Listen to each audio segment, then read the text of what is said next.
오늘은 말씀에 붙잡힌 사람이라는 제목으로 우리 하나님 말씀 함께 나누도록 하겠습니다.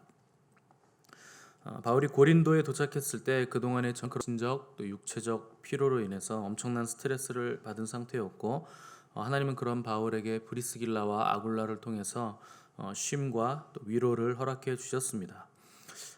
그럼에도 불구하고 바울은 복음을 전하는 일을 쉬거나 게을리하지는 않았는데, 안식일에는 무조건 회당에 나가서 복음을 전하고 또 유대인들과 성경을 가지고 토론을 벌이기도 하고, 또 틈만 나면 이방인들에게도 복음을 전했습니다. 왜 바울이 힘든 상황에서도 그렇게 계속 복음을 전했는가? 바울의 우선순위가 복음을 전하는 일에 있었기 때문에 항상 그 일을 행한 것입니다. 하나님은 곤고한 가운데서도 복음을 전하던 이 바울에게 더 큰 위로를 열어주셨는데, 디모데와 실라가 고린도로 넘어와서 바울과 합류하게 된 것입니다. 이들은 바울이 양육한 제자들이었기 때문에 이들이 왔다 하는 것은 바울에게는 큰 격려와 위로가 되었을 것입니다. 목회자의 가장 큰 위로와 격려가 어디에 있는가? 양육한 사람들이 성장한 모습을 보는 것이고, 그들과 함께 동역하는 것이 목회자의 가장 큰 위로고 힘이 되는 것입니다. 이 5절을 보시면 실라와 디모데가 마게도냐로부터 내려오매 바울이 하나님의 말씀에 붙잡혔다, 이렇게 표현을 했습니다. 바울이 홀로 있을 때는 말씀에 붙잡혔다는 표현을 누가가 쓰지 않았는데, 실라와 디모데, 바울의 제자들이 오니까 바울이 그때 말씀에 붙잡혔다 하는 것입니다. 디모데와 실라를 만나서 바울이 함께 팀워크를 이루자 이들의 도움으로 바울이 말씀에만 전념할 수 있게 된 것입니다. 하나님은 우리가 서로 동역하기를 원하시고, 하나님도 우리와 동역하기를 원하십니다. 내가 자주 만나는 사람이 내가 말씀에 붙잡히도록 해주는 사람인가 반대의 사람인가를 잘 분별하셔서 좋은 사람들을 만나셔야 됩니다. 이 사람 저 사람을 다 만나면 우리에게 플러스 요인보다 마이너스 요인이 훨씬 더 많습니다. 이 사람 저 사람 다 만날 시간도 에너지도 우리에게는 없습니다.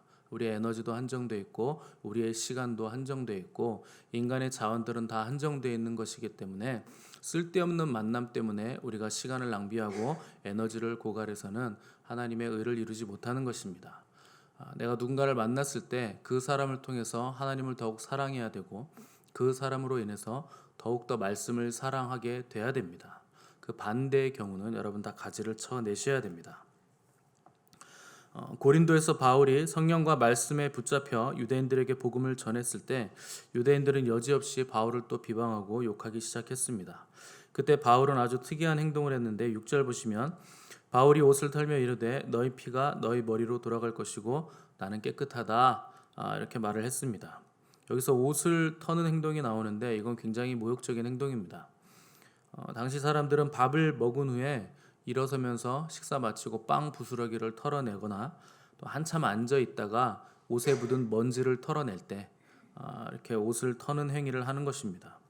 그럼 사람에게 이 행위를 할 때는 무슨 뜻인가? 당신은 내게 음식 부스러기 같은 사람이다. 당신은 땅의 티끌 같은 사람이다. 나에게 아무 의미 없는 사람이다 하는 뜻입니다. 옷을 터는 행위는 복음을 거부한 자들은 이제 가치 없는 존재다, 빵 부스러기나 땅의 티끌 같은 존재이고 곧 그에게는 심판이 임할 것이라 하는 경고의 행위를 하는 것이 바로 옷을 터는 행위입니다.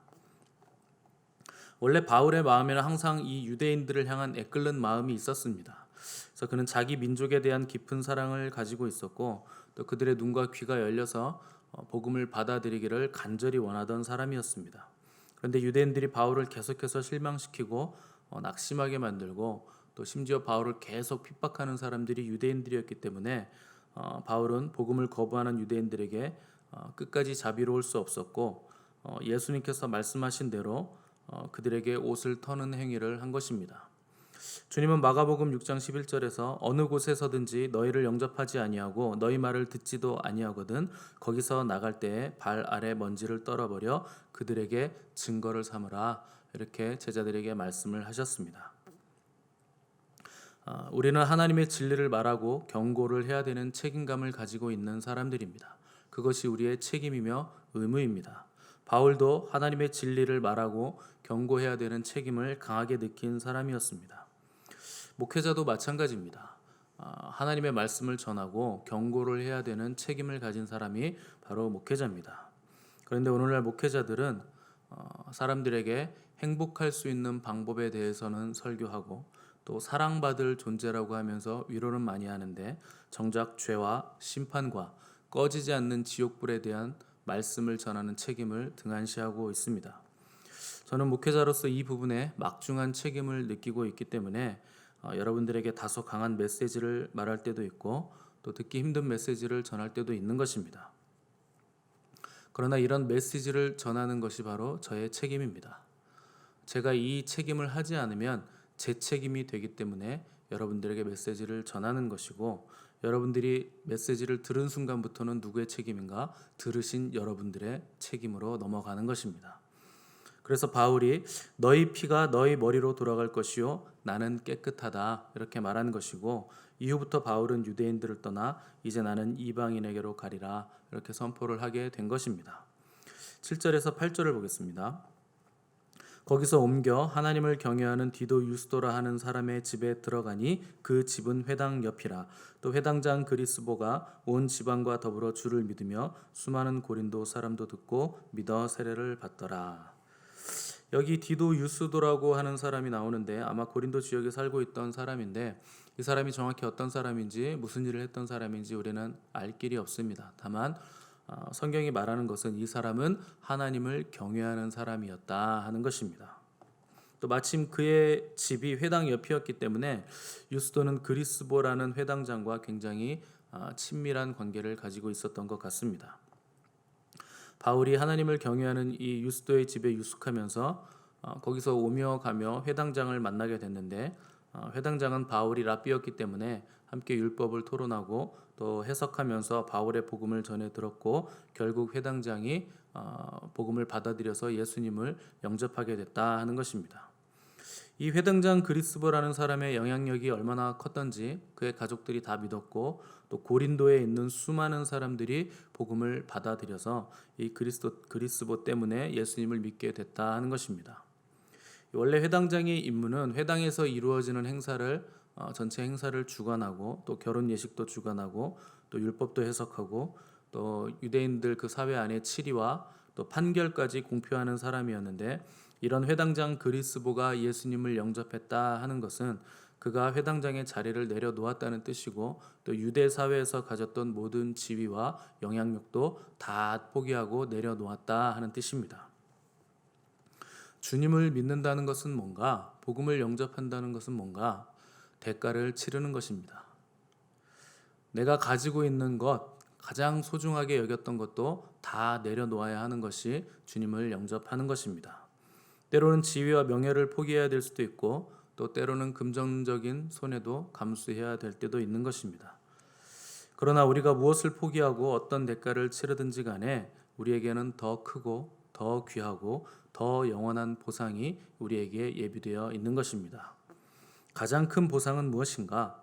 예수 그리스도 우리 주님을 얻게 된 것입니다.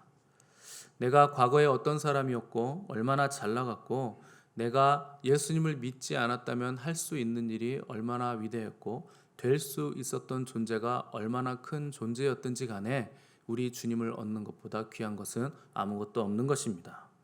주님에 비하면 그 모든 것들은 아무것도 내세울 것이나 자랑할 것이 없는 것입니다.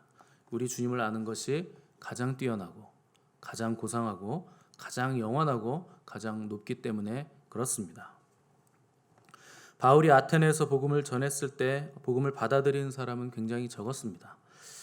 그런데 고린도에서는 아주 풍성한 열매를 맺게 됐는데 거기에는 두 가지 이유가 있었습니다. 첫 번째는 바울이 고린도에서는 장기 체류를 했기 때문에 그런 것입니다. 지금까지 바울은 도시마다 다니면서 장기 체류를 한 적이 없었는데 고린도에서는 1년 6개월이라는 기간을 머물게 됩니다. 아주 오랜 시간 동안 머물면서 복음을 전한 곳이 바로 고린도입니다. 두 번째는 그 덕분에 계획적이고 전략적인 양육과 훈련이 가능했다 하는 것입니다. 1년 6개월이면은 양육하기에는 아주 충분한 시간이고 넉넉한 시간입니다. 그리고 리더십을 세우기에도 굉장히 넉넉한 시간입니다. 우리는 평생 신앙 생활을 해왔기 때문에 1년 6개월 만에 어떻게 양육을 하고 리더십을 세울까 이런 생각을 하시겠지만 아무리 초신자라도 그가 헌신만 돼 있으면 2년 안에 그가 리더십이 될 수 있습니다. 그리고 20년, 30년 믿은 사람보다 2년만 양육시키면 훨씬 더 뛰어난 성장을 가져올 수 있게 되는 것입니다. 신앙이 성장하려면 어떻게 해야 되는가? 가장 먼저는 말씀을 들어야 됩니다. 믿음은 항상 들음에서 나기 때문에 그렇습니다. 그런데 듣기만 하고 앉아만 있으면 성장하지는 못합니다. 반드시 뭘 해야 되는가? 양육을 받아야 됩니다.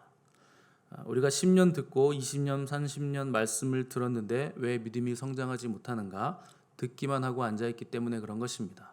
반드시 양육을 받아야 됩니다. 양육을 한다고 하면 핑계를 다들 대시는데 그건 정말 다 핑계입니다. 나이가 많아서 못하고 머리가 안 좋아서 못하고 몸이 약해서 못하고 시간이 없어서 못한다고들 하시는데 다 핑계일 뿐이고 왜 못하는 것인가? 하나님을 더 알고 싶은 마음이 없어서 못하는 것입니다. 성경을 공부하지 않으면 성장이 일어날 수가 없고 성장하지 않으면 절대 그리스도의 장성한 분량으로 성숙해 나갈 수가 없습니다. 우리가 올바른 삶을 살려면 올바른 의식을 가져야 됩니다. 우리의 삶에 올바른 의식을 줄 수 있는 유일한 해답이요 변치 않는 진리는 오직 하나님의 말씀뿐입니다. 믿음의 내용이 결정돼야 내가 어떻게 살아야 할지 방향성도 설정할 수 있는 것입니다. 우리가 성경 말씀대로 행동하고 살려면 성경을 깊이 알아야 되고 깊이 묵상해야 되고 양육을 받아야 됩니다. 그것이 하나님과 그의 보내신 자 예수님을 아는 가장 좋은 길입니다. 여러분 말씀을 사랑하시기 바랍니다. 하나님의 말씀을 깊이 공부하시고 묵상하시고 삶으로 살아내는 그 사람들을 통해서 하나님의 나라가 풍성하게 퍼져가는 것입니다.